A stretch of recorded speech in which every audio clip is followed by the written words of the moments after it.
gas injection, the displacement of oil by gas with and without gravitational segregation، يعني إزاحة النفط بالغاز بوجود أو عدم وجود تأثيرات الجاذبية.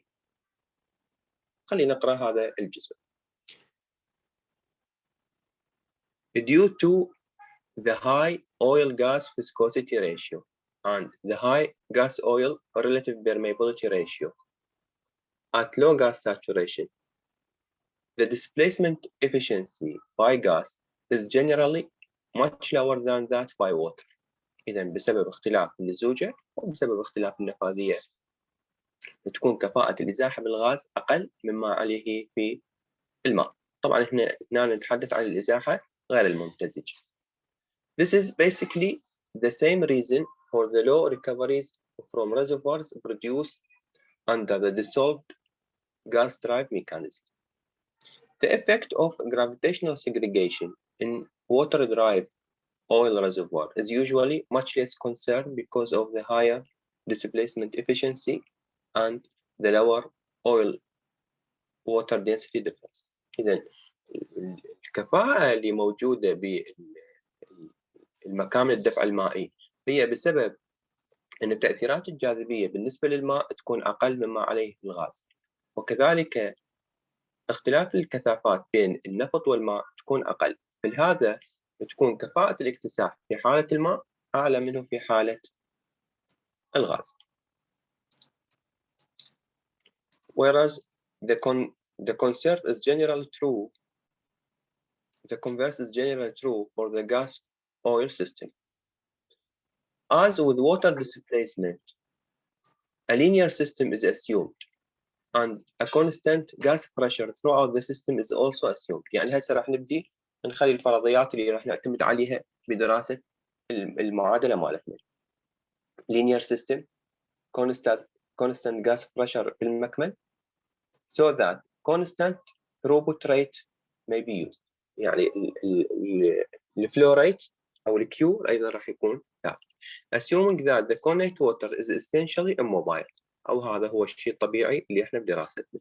So that the fractional of the flowing reservoir volume which is gas is.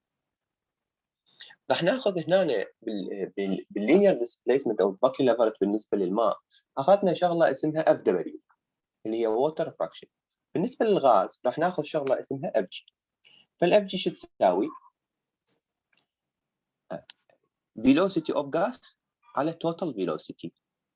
velocity of gas على total velocity، أو الFG بعض الأحيان volume of gas على total volume. إذن FG تساوي velocity of gas على total velocity. وهاي بالنسبة للlinear system احنا جاي ناخذ هنا قانون دارس بالlinear system راح يساوي minus 0.001127 kg على mu g v total dp على dx للغاز ناقص 0.00694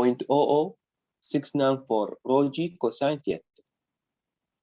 هذا الجزء من المعادلة، هذا الجزء هذا هنا ياخذ بنظر الاعتبار جد ميلان المكمن. ميلان المكمن بالغاز انجكشن او بعمليات الانتاج بواسطه حقن الغاز، عمليات الانتاج الثانوي، ميلان المكمن وان كان قليل حيكون مؤثر.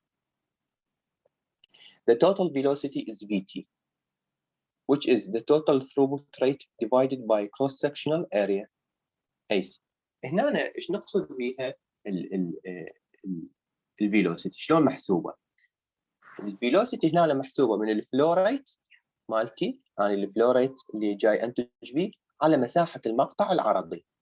الفلو ريت على مساحه المقطع العرضي للجريان. The reservoir gas density rho g is in pound على فوت تكعيب، وهذا الكثافه بالنسبه للوحدات الحقليه. The constant 0.00694 that appear in equation 1 and 2 is a result of multiplying 0.433 ب 62.4. يعني هذا الرقم شلون اجى؟ من خلال هذا.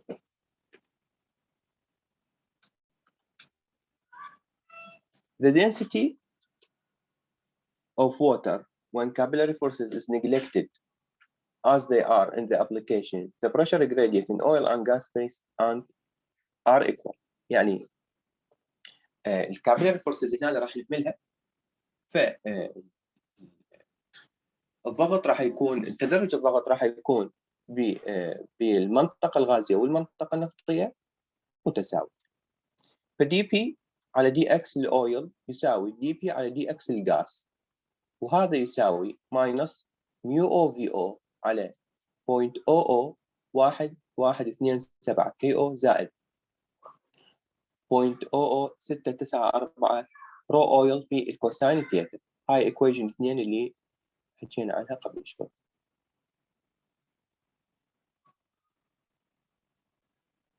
Substituting the pressure gradient of equation 2 in equation 1.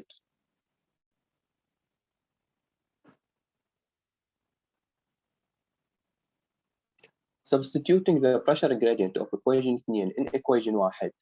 ايش راح يصير عندي الاف جي؟ راح اعوض هذا البريشر جريدينت بايكويشن 1. الاف جي يساوي ماينس 0.001127 كي جي على ميو جي في البي توتال. في هاي جاي نشتغل المعادله، كان جاي نمشي خلال المعادله مال اللينير ديسبيسمنت باي جاس. ميو او في او على 0.001127 كي او في 0.00694 density difference between oil and gas في كوساين ثيتا. قلنا هنا هذا هو ميلان الطبقة مالتي أو ميلان المكمن. بالنسبة للغاز again وإن كان الميل قليل فهو مؤثر. بالنسبة للووتر لا، ممكن إهماله إذا كان الميل قليل، لكن إذا كان الميل أيضا عالي لا، من الصعب إهماله. بصورة عامة إحنا بدراستنا اللي مرت أهملناه، لكن ممكن نتوسع بالتفاصيل مال الباكلي لافرت وناخذ بنظر الاعتبار formation inclination حتى بالنسبة للووتر injection. Expanding and multiplying through by KO over KG ميو جي على ميو او. راح نضرب الطرفين بهذه اللزوجة. فالاف جي راح تصير كي او، يعني في هذا الترم اللي ضربناه هنا كي او على كي جي ميو جي على ميو او يساوي في او على في تي ماينس 7.821 في 10 ماينس 6 كي او رو اويل ناقص رو غاز كوساين ثيتا على ميو او في توتال. هاي معادلة 4. but VO over VT is the fraction of oil flowing. هذا هنا VO على VT هو يمثل كأنما FO وليس FG. أنا بالحقيقة أريد FG of oil flowing which is equal 1 minus the gas flowing. يعني أنا قلنا بالنسبة للF FO زائد FG تساوي 1، فأنا عندي FO، فبالنتيجة هذا الترم مش راح يساوي، هذا FO يساوي 1 ناقص FG.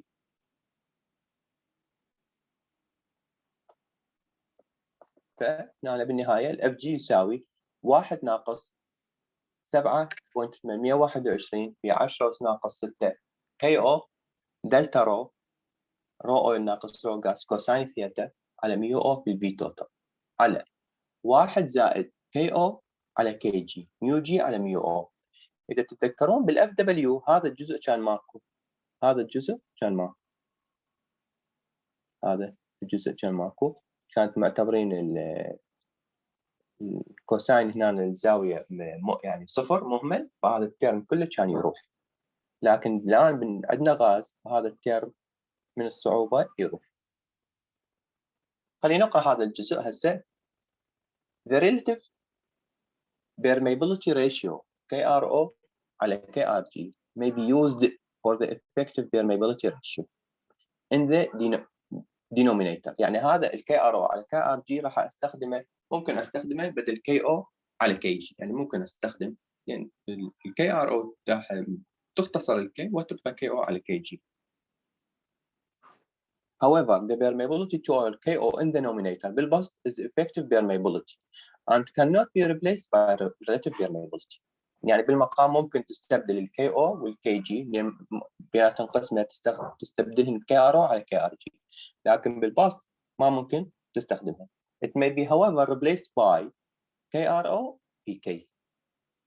يعني الكي او ممكن استبدلها بهذا، هذا التيرم اللي هو relative permeability of oil في absolute permeability، where K is the absolute permeability.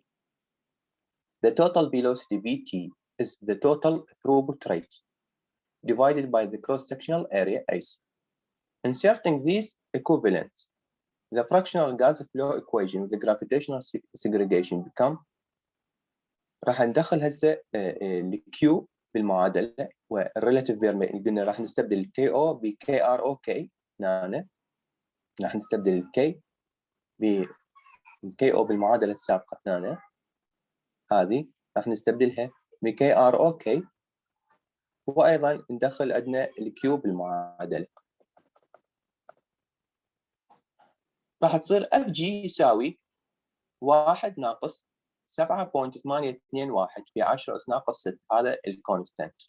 كي في الاي اللي هي كروس سكشنال اريا، رو اويل ناقص رو جاس كوساين ثيتا على ميو او، كي ار او على كيو، كي ار او على كيو. استبدلنا البي تي بهذا التير على 1 زائد كي او على كي جي ميو جي على ميو او.